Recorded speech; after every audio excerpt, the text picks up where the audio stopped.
Raymond relies on great ingredients for his kitchen at Le Manoir, but best doesn't have to mean the most expensive. He's travelling to London to find out about little-known and cheaper cuts of meat which are perfect for slow cooking.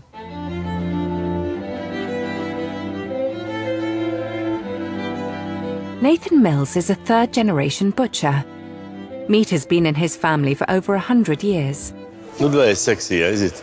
These things. You want me to straighten your collar up? Yeah, absolutely. Yeah, put it. What a mess here.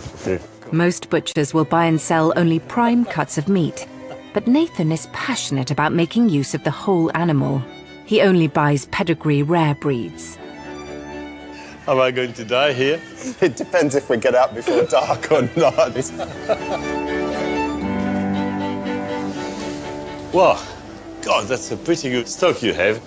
The cold room holds up to 20 carcasses, which can hang there for up to 60 days. I'm the only butcher that does whole carcass butchery in London that I know of. Hanging and aging meat tenderizes it, so the tougher cuts, normally discarded, become succulent when slow cooked. So this here is our forequarter. Yeah. So it's the front shoulders, the animal. Yep. I'm going to do a shin, just slow cooked. Yeah, a whole shin? Yeah, a whole one. Very good. So let's get an aged one out, put it on the block and do some butchery. Okay, yeah. That's a lovely piece. So I've brought out a little Dexter. Small beef, huh? It is, it's very small. Yeah, it's not much bigger than me. No, it's not. This Dexter cow is the smallest breed native to the UK. Its compact size gives intensity to the meat's flavour. I'm going to show you what I think is quite a cheeky little cut for myself. Cheeky? Yeah, well, I call it cheeky butcher's cuts. Yeah. You should come more often, you can hold all my meat. It's fantastic, I've never seen it cut that way. Okay.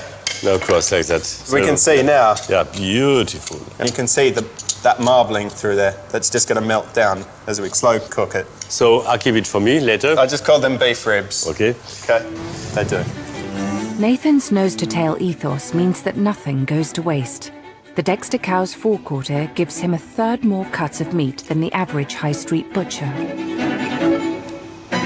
Shin of beef is a great cut. Well, I mean, people rave on about veal osso buccal and everything like that. If we cut this through as the same sort of section, it's amazing.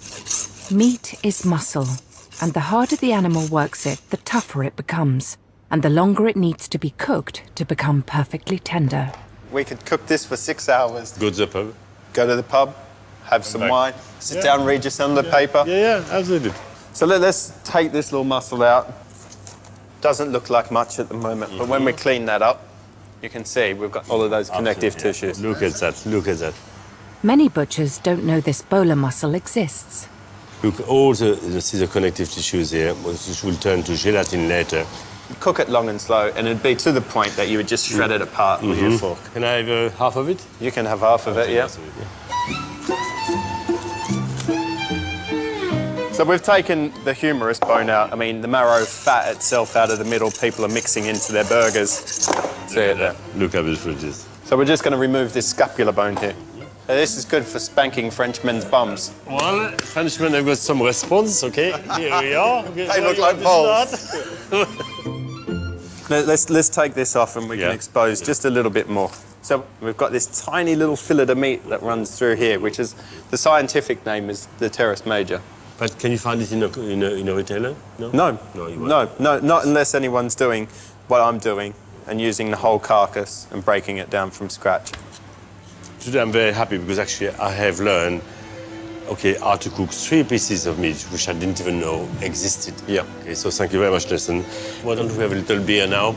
We deserve it, eh? Yeah, we do. We deserve it, okay? Yeah, you've done a lot of work. Absolutely, yes. I feel exhausted seeing you working.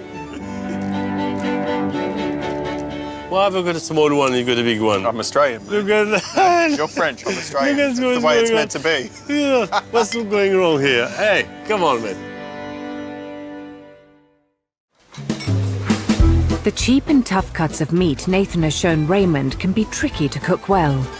This next recipe perfectly demonstrates how mastering the art of slow cooking can elevate a less popular cut into one of the most impressive meat dishes around. Asian-flavoured beef shin served with papaya salad.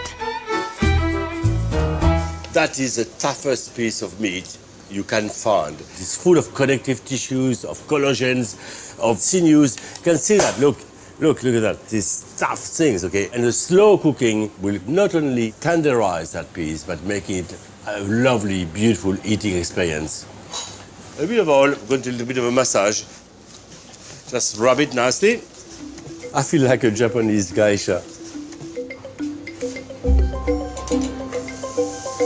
Fry the oiled shin for 4 minutes on each side to brown it. This will add flavour before slow cooking. Voilà, très bien. Next, the braising stock. White onions, ginger, red chilli, garlic, miso paste, and a sprinkle of 5 spice.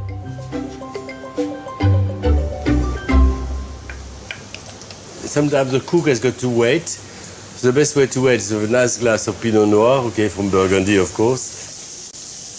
But not today.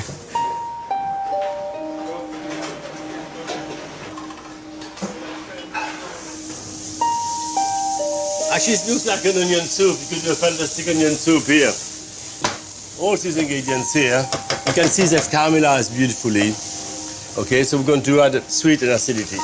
Add honey for sweetness, soy sauce for salt, and a splash of rice wine for extra bite. And a lot of water, 500 grams. Okay, that's it. Look at that. The beef will be half covered, okay, with a braising stock.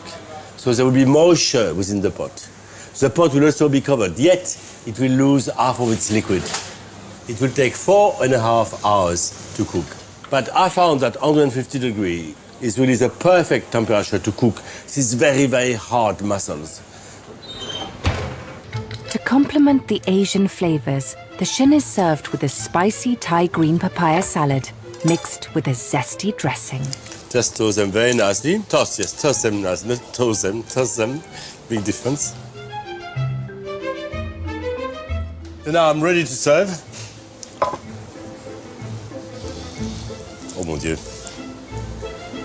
Look at that, sumptuous. Breaking away. But what is interesting, look. No pressure. You just sink into the meat. I'm a very happy cook. Completely melted. You just move the bone. As simply as that. Don't give it to your dog. It will be frustrated. So the braising stock has become the sauce, and the onions have melted down, caramelized beautifully. Maybe a bit of coriander on the top. Tasting at the end of the day is everything. It's lovely. All the freshness of flavors are there. Here goes the robustness, rusticness of a big dish. Big flavors. Perfect. Bon appetit.